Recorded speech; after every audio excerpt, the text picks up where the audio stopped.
Nothing is working.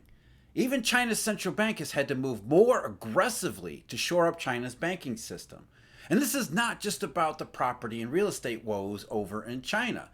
There are spillovers already in the real economy, and not just the Chinese real economy either. We have examples. We're being reminded today of those very problems in commodities like iron and steel. Iron is down huge, even after the last however many months of aggressive stimulus, soft landing rhetoric, a U.S. economy that is booming. Well, if it's booming, why are commodities like these dropping so sharply? We see iron, for example, down almost $11 just today, and that's US dollars per ton, the lowest since last summer. Steel prices over in China, talking about China's economy specifically, steel prices, Shanghai rebar, the weakest since last October, down to just above 3,700 renminbi per ton.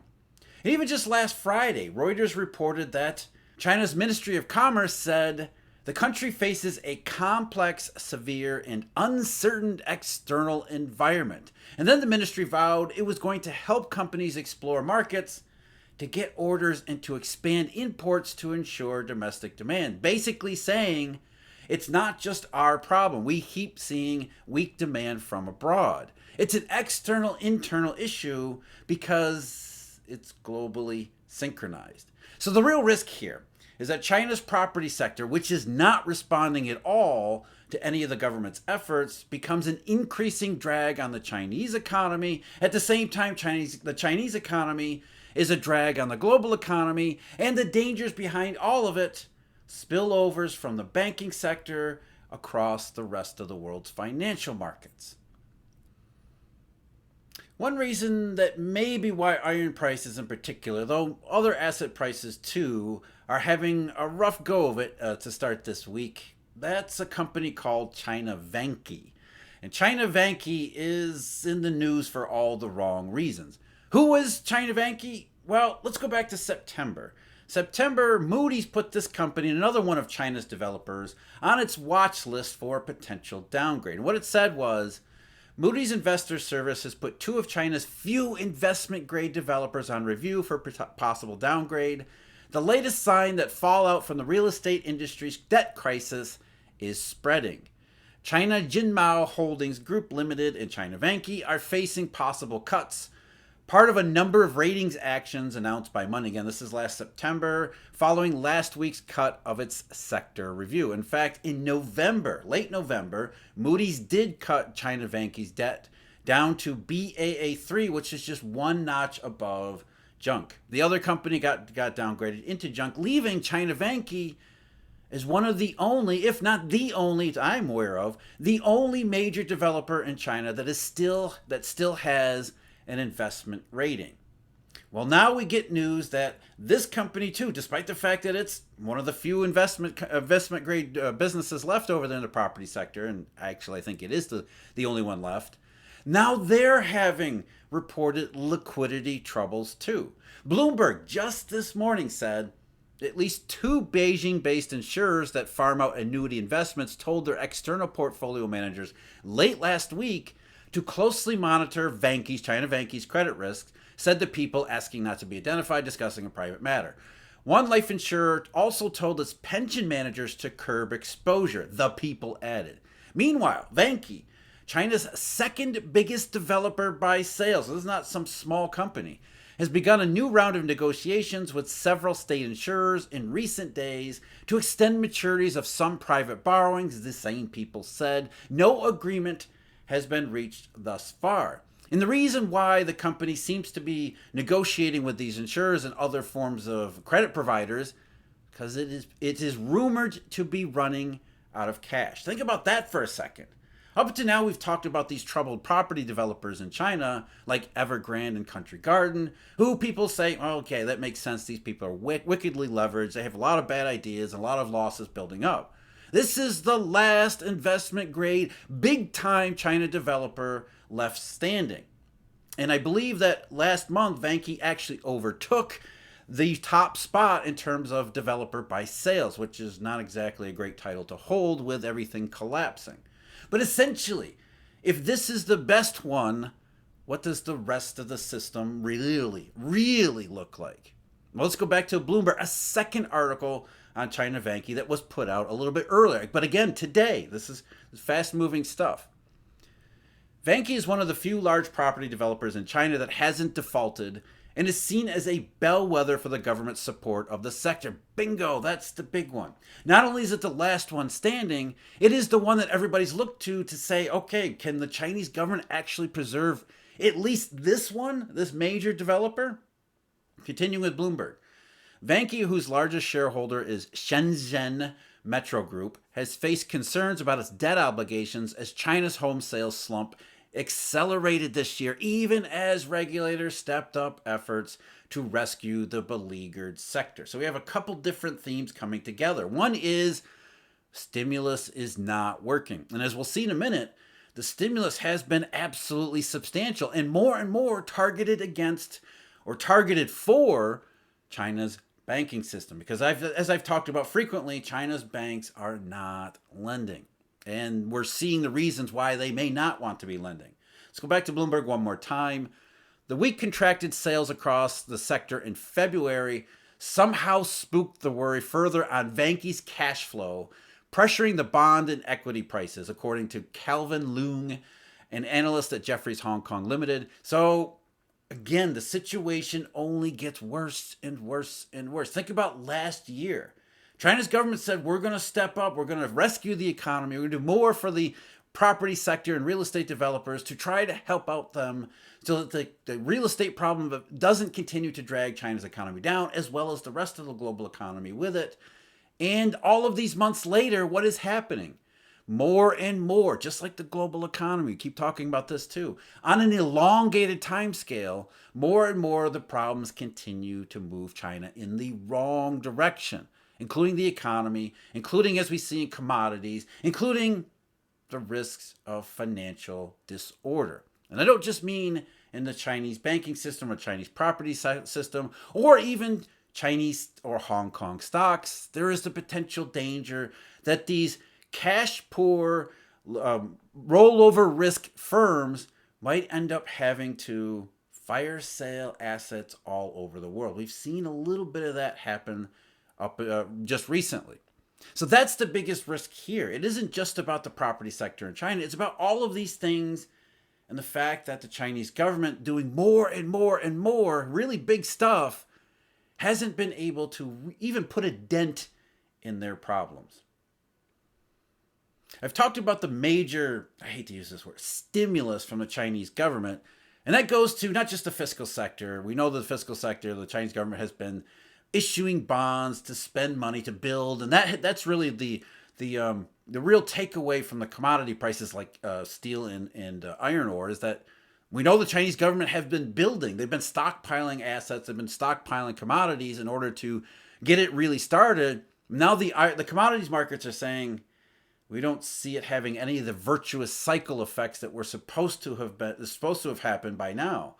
Government spending leads to other spending, which leads to other spending. That's what Keynesian economics is all about.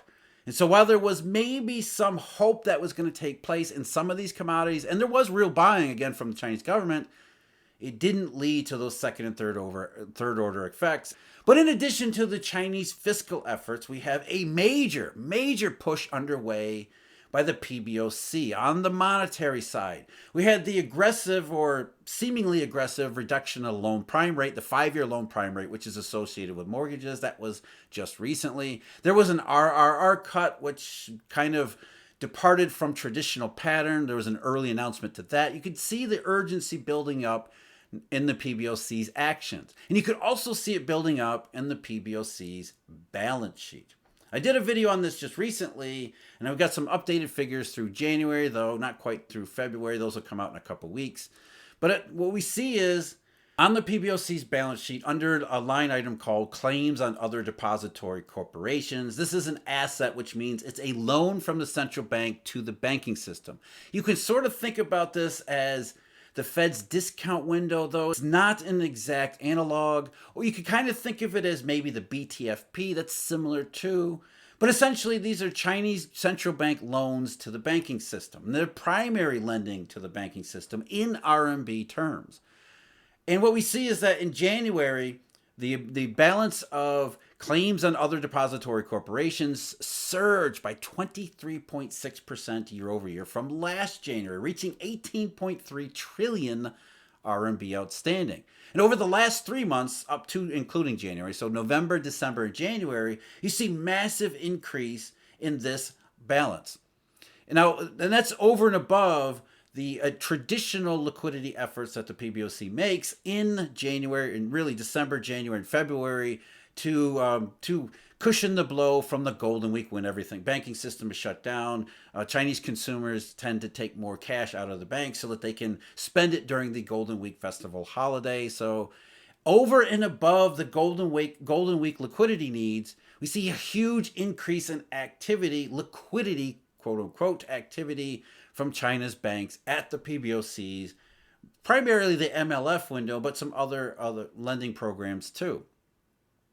And on the flip side of that, because we have to think about these central banks, is the flip side is bank reserves. And the Chinese PBOC, which for several years running has been trying to maintain the level of bank reserves, not let them expand, that really began to change late in 2022 and early 2023, consistent with the reopening.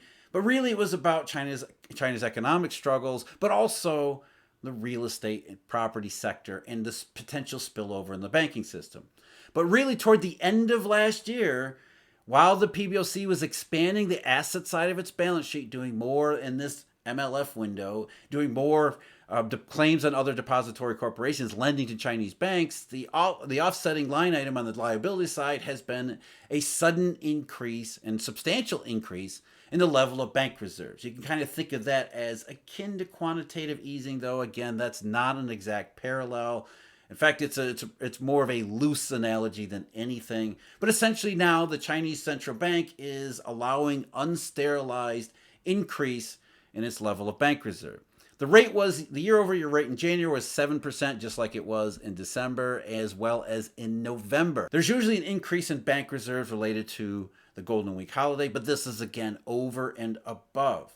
But one real key point that I want to make that I brought up in the introduction, as China's central bank is doing more with bank reserves and targeting Chinese banks for this liquidity aid, it is kind of let the currency side, the amount of monetary focus on the real economy, the general economy, Chinese consumers, as Xi Jinping has been talking about all along under his regime here, that has sort of slowed down. That hasn't sort of slowed, it has slowed down pretty substantially. So the fact that the amount of currency outstanding in January, Golden Week January, had increased by just 4.8% year over year. That's unusual too. And the 6-month average of the increase in currency outstanding on the PBOC's balance sheet, that's down to an 8.5% year over year rate, which is the lowest since March of 2022. So you see more PBOC focus to the banking system, less direct focus on currency in the real economy, which means the PBOC is prioritizing the one over the other when, up until now, under Xi Jinping's directive, it's supposed to target banks less, the real economy more. That's the common prosperity focus. That suggests, obviously, Chinese authorities are increasingly concerned about what we've been talking about here, how banks don't want to lend for what seems to be not just common sense and prudence, but also maybe they're concerned about liquidity risks too. So not only are we raising questions about the effectiveness of Chinese central bank and its transmission mechanism, something that puts the PBOC and now in the same club as the Federal Reserve or ECB and everyone else. They do these programs and they don't seem to be working, do they? Again, common theme around the rest of the world. The reason is because of the Chinese banking system. And it leads to the self-reinforcing problem. Because as the Chinese banks perceive more and more risks and the ineffectiveness of the central bank to do much about it, it does have real effects in the real economy. And as the real economy fails to respond to official efforts or to anything else, the real economy continues to contract, even at a slow rate, that only convinces banks to need to be even more risk averse, and so on, and so on, and so on. We got some data last week from the Chinese government on the real economy, the PMIs for the month of February. And they were again disappointing. The manufacturing PMI still 49.1. That's down a tenth of a point from January's reading, which not much change there. Among the lowest levels in the series, manufacturing continues to contract, which is consistent with the Ministry of Commerce statement said that I talked about in the introduction. New orders still contracting at a 49. New export orders falling even sharply, again consistent with the Ministry of Commerce, blaming the severe external environment. The trade recession around the world continues to grind on. Where is all this U.S. demand, you might ask? The non-manufacturing PMI, 51.4, that was up to its highest since September. But as you can see, it's just kind of scraping along the bottom here. And it is nothing like what we saw last year during reopening, despite, once again, the Chinese government's best efforts to get China's economy moving again. It's just not having any impact. And the Chinese NBS, the National Bureau of Statistics, a spokesman for the agency, said that the only reason why the non-manufacturing PMI was up to 51.4 in February is because industries closely related to travel and consumption during the Spring Festival holiday were brisker. So the Spring Festival holiday led to a little bit more spending among consumers. Again, we heard lots of mainstream media reports about how great it was, the festival, all that. Of course, we heard the same thing last year during reopening. It didn't mean much, which is what the non-manufacturing PMI is actually telling us. At 51.4, despite what appeared to have been a robust spring holiday, it says Chinese consumers are having a good time during these festivals and these holidays, but they're not doing much else beside. We see that new orders in the non-manufacturing PMI actually fell back to 46.8, the worst since October. So a temporary minor increase because of the Golden Week holiday, but not much else. If anything, the situation continues to get worse and worse. More data continues to come in showing China's real estate sector is only getting worse, to the point now the last one standing, the last one that has yet to have been really tainted by all of this, China Vanke, is experiencing what appears to be the same type of troubles we've seen develop among China's biggest property sector participants over the last year or so. That tells you the downside is progressing, not being restrained or dealt with by all of this stimulus. And the stimulus, the amount of government effort, is truly substantial, which is another measure of how serious the problem is.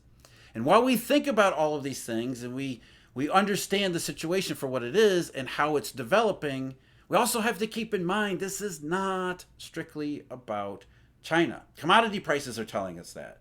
At the very least, China's property sector woes that get worse are only going to be a bigger drag on the Chinese economy, which means there's our direct line to the rest of the global system, just in terms of what China buys from everyone else.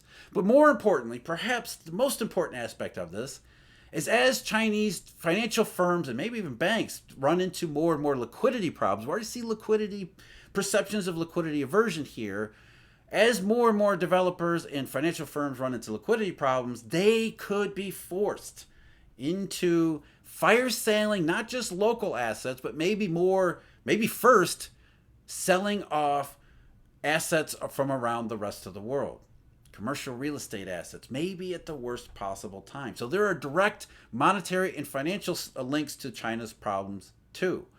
As all of this continues, even though it goes at what seems to be an incredibly slow, even snail's pace, it is still going in that same direction.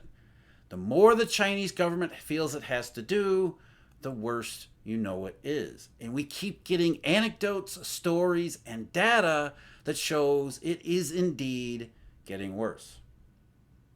With everything going on around the world, you can understand why there would be a monetary revolution that's underway. I recently had a great conversation with Manny Rincon-Cruz about that very monetary revolution and what it means. You can see that at the video linked below. As always, thank you very much for joining me, and until next time, take care.